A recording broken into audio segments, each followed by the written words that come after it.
¿Te has fijado que aunque sea muy modestamente, como todos los días millones de hombres y mujeres en muchos países estamos, por decirlo así, insertándonos en la historia misma? Participamos en su trama en una escala mínima, si quieres, pero de que participamos en ella no hay duda. ¿A qué te refieres? Pues a que estamos hablando, conversando, dialogando. Pues sí, esto lo hacemos todos los días y a cada rato. Y no solamente entre tú y yo. Yo todos los días intercambio palabras con gente de todas las edades. Por ahora, fíjate especialmente en el idioma que usas, el que utilizamos ahora mismo. ¿Qué tiene el lenguaje? ¿Qué tiene el español de particular? Mucho. Piensa nada más en que en este mismo territorio estuvieron establecidos diversos pueblos indígenas que no hablaban esta lengua sino las suyas. ¿Nunca has pensado cómo el español se volvió el idioma dominante en esta tierra? Sí, lo sé. Un día llegaron los españoles, llevaron a cabo la conquista y luego establecieron una colonia aquí. Así es, pero no fueron tan simples las cosas. Como en toda la historia, hubieron en este proceso muchos factores que se entrecruzaron para que las cosas pasaran como pasaron.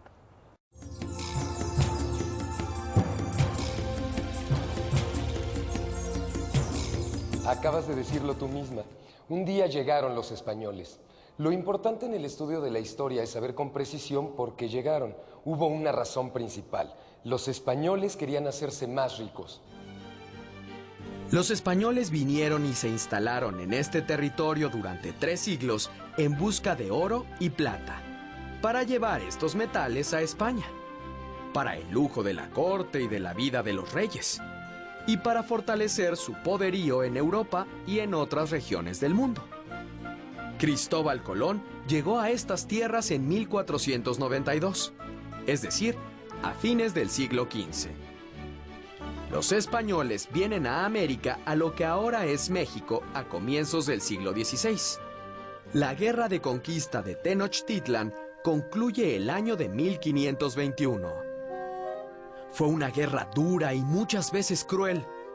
La conquista y también la colonia entrañó una larga serie de prácticas violentas y de crímenes. Los españoles no solo constituían un ejército, no. Integraron instituciones muy complicadas para poder ejercer el gobierno en este territorio.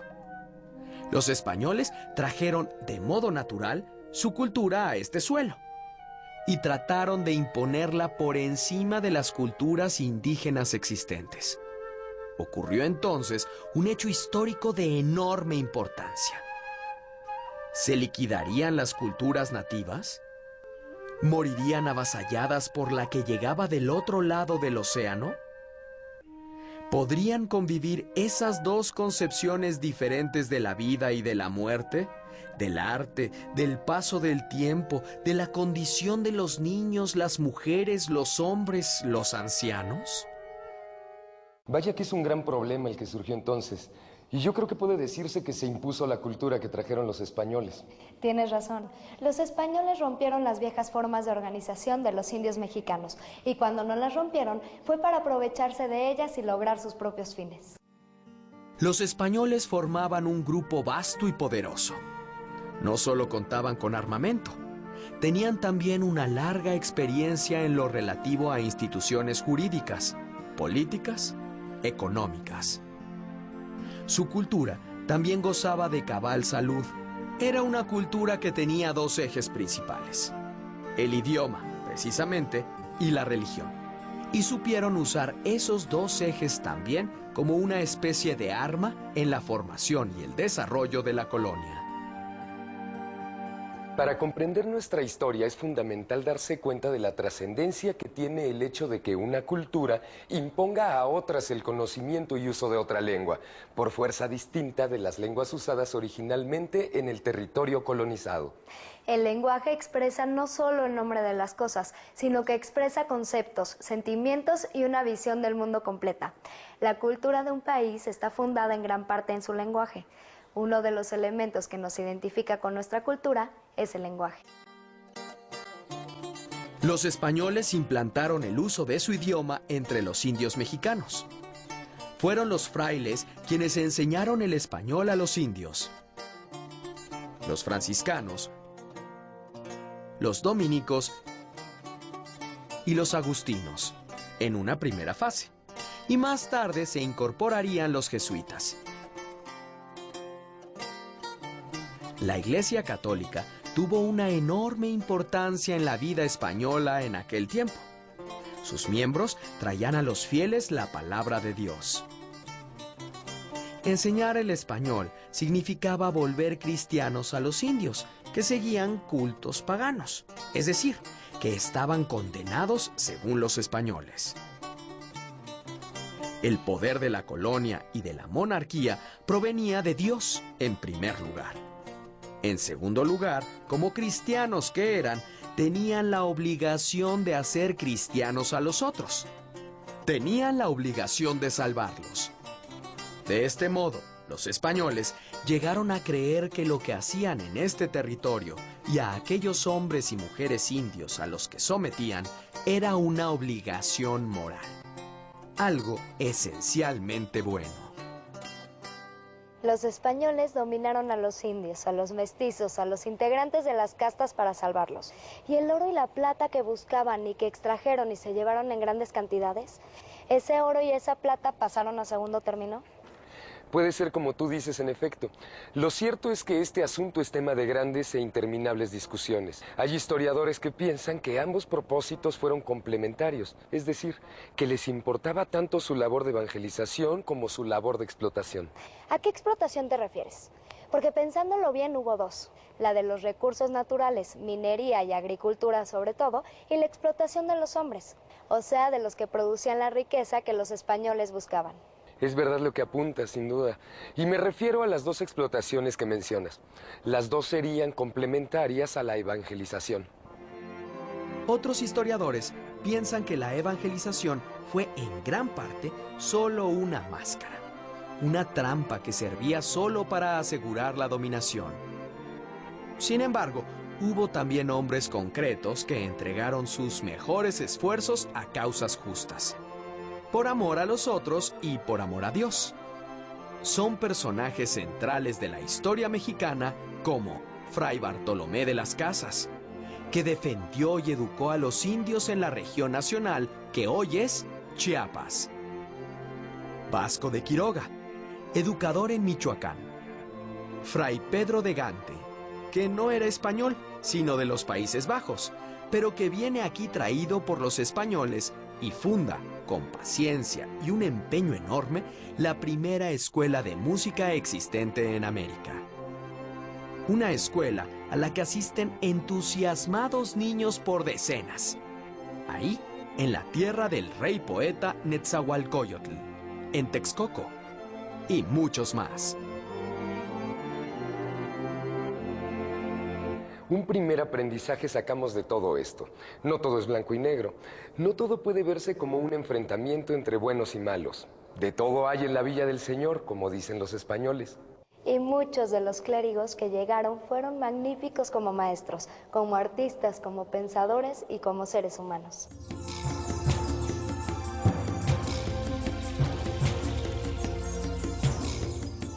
Me imagino que todo esto requirió de una enorme organización. Supongo que no se trató de llegar y someter por las armas y convencer con la palabra a los pobladores de aquí para extraer riqueza material y para salvar sus almas, como decían.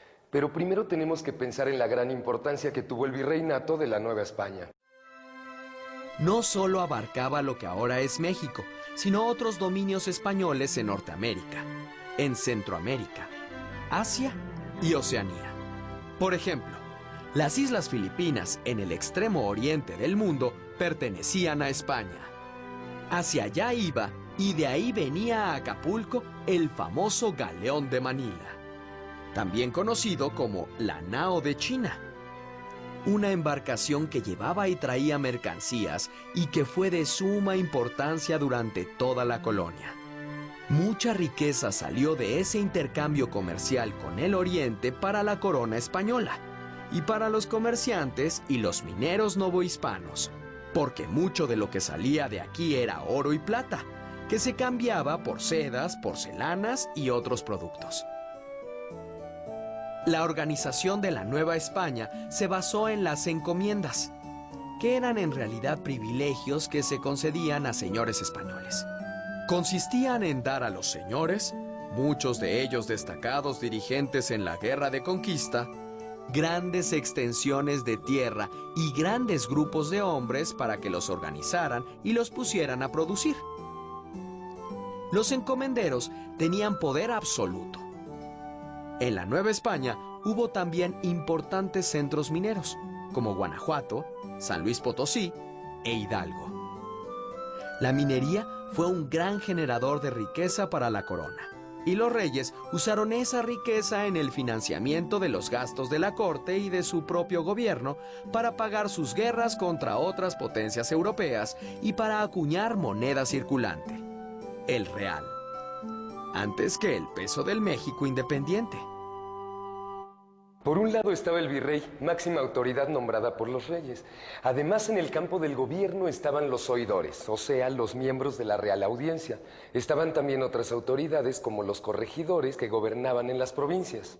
Pero en el campo económico, los mineros fueron los más poderosos, así como los comerciantes. El intercambio de mercancía con la propia España, con Perú y con China sobre todo, aunque siempre estuvo bajo el control de los españoles en Europa, dejó inmensas ganancias a los comerciantes novohispanos. Los propietarios de las tierras del campo controlaban la agricultura y la ganadería.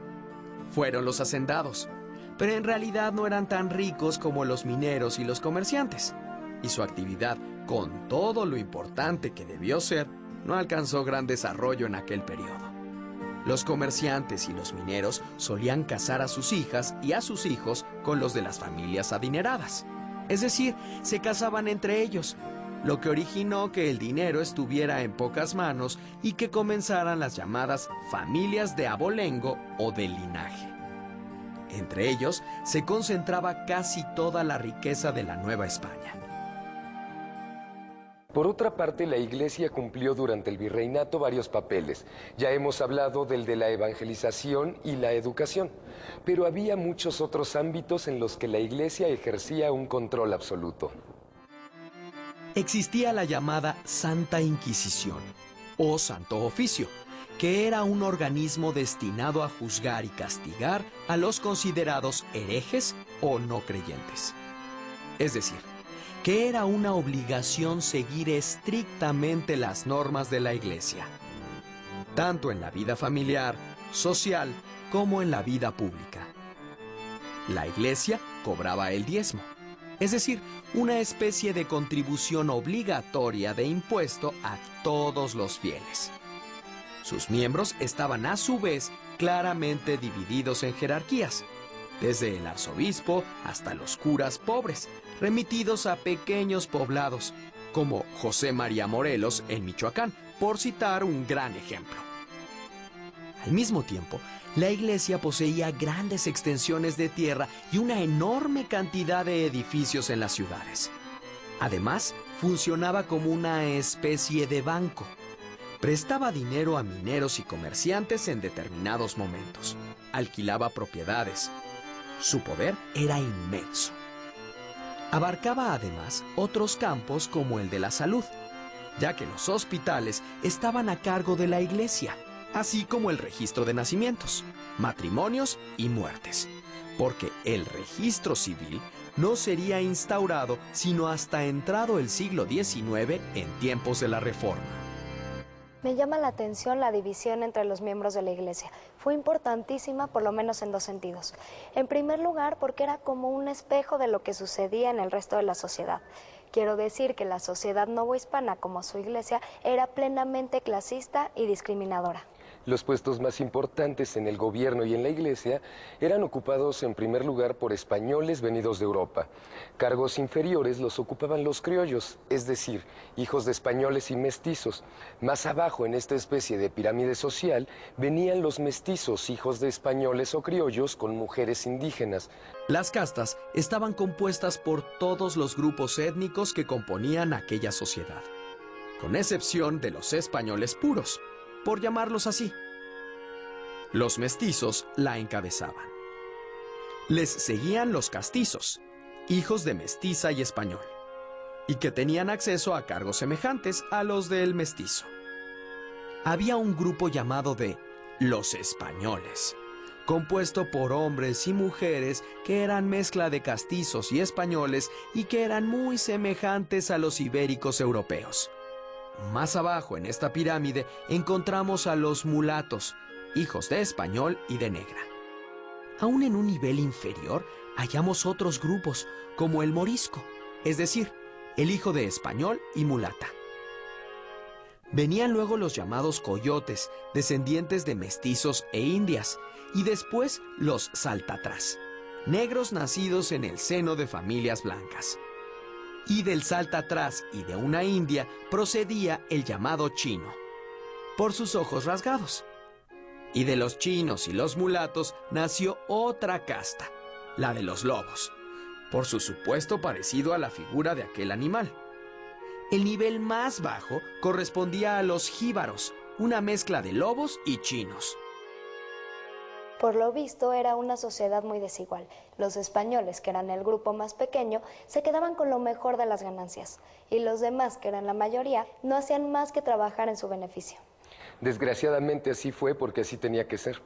Cuando el poder se ejerce como imposición sobre la sociedad, se trata de un poder injusto ejercido en bien de unos y para mal de muchos. De ahí la importancia de la democracia como la que gozamos en México, donde el poder responde a la voluntad de la mayoría.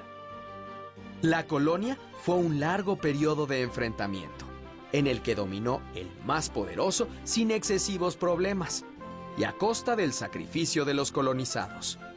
Pero es cierto también que de aquel periodo nos quedan varias cosas valiosas sin las cuales no seríamos los que somos. Un bello idioma,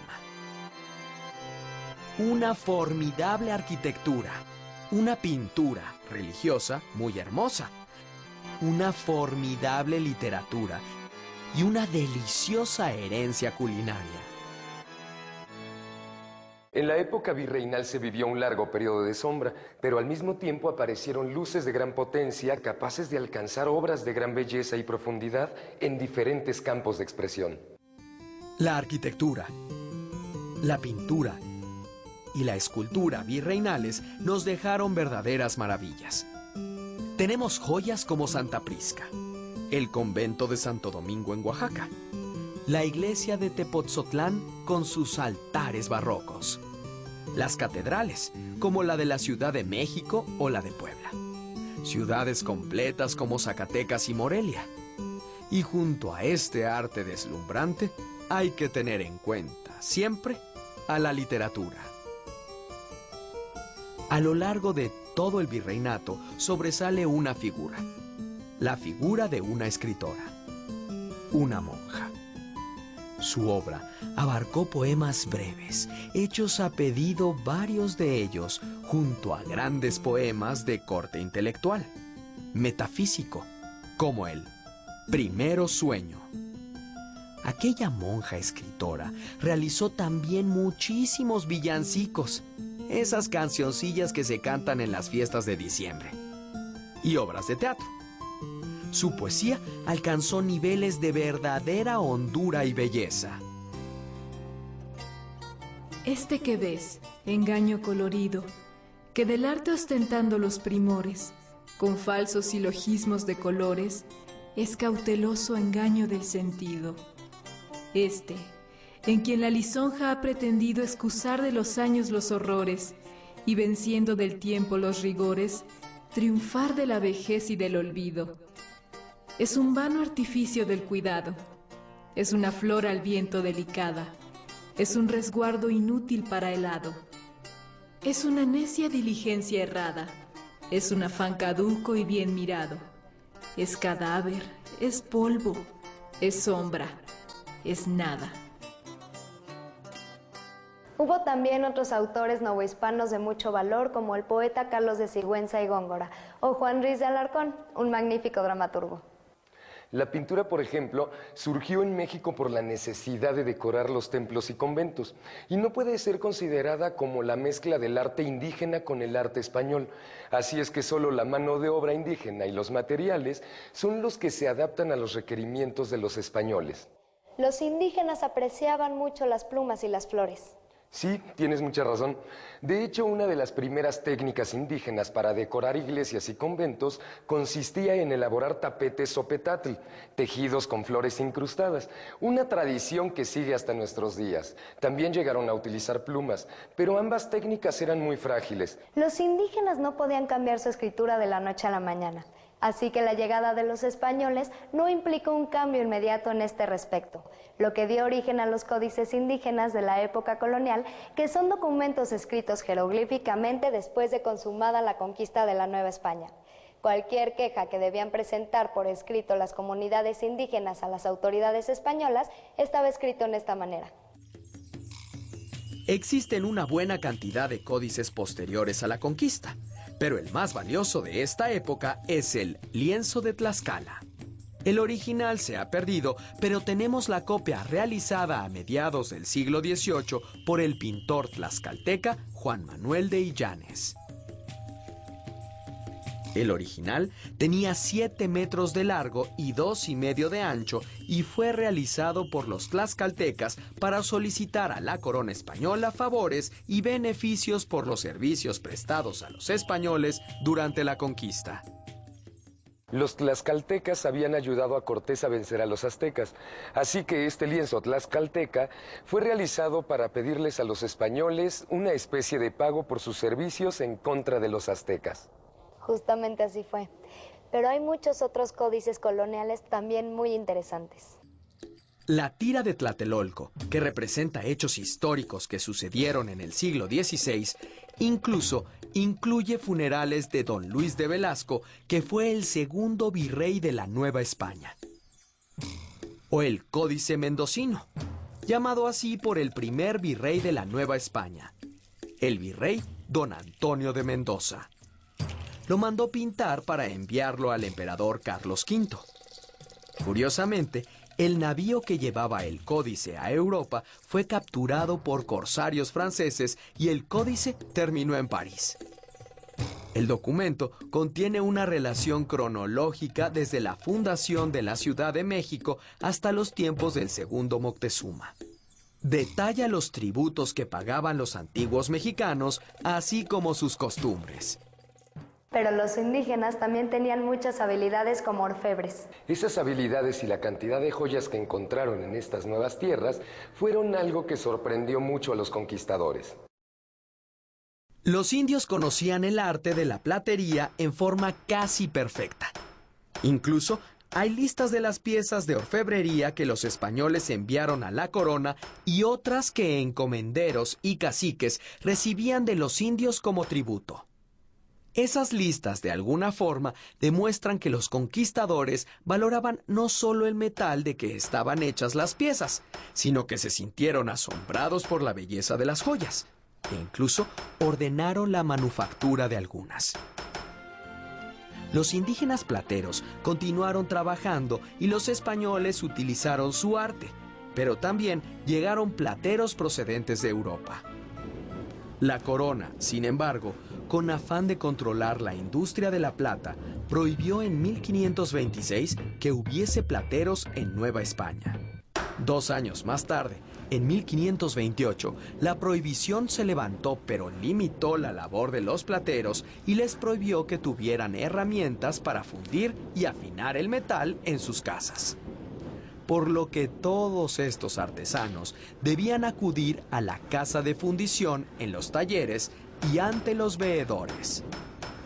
La prohibición fue levantada en absoluto en 1559. Como vimos, la colonia en México obedeció al interés español por obtener más recursos, de forma que sus actividades económicas principales como la minería, el comercio, la agricultura, siempre estuvieron organizadas y orientadas a rendir la mayor cantidad de frutos para los conquistadores. Sin embargo, como ya vimos, la colonia tampoco puede ser vista en blanco o negro. Hubo sus matices y muchos de los religiosos que vinieron a estas tierras tenían un verdadero interés en los indios.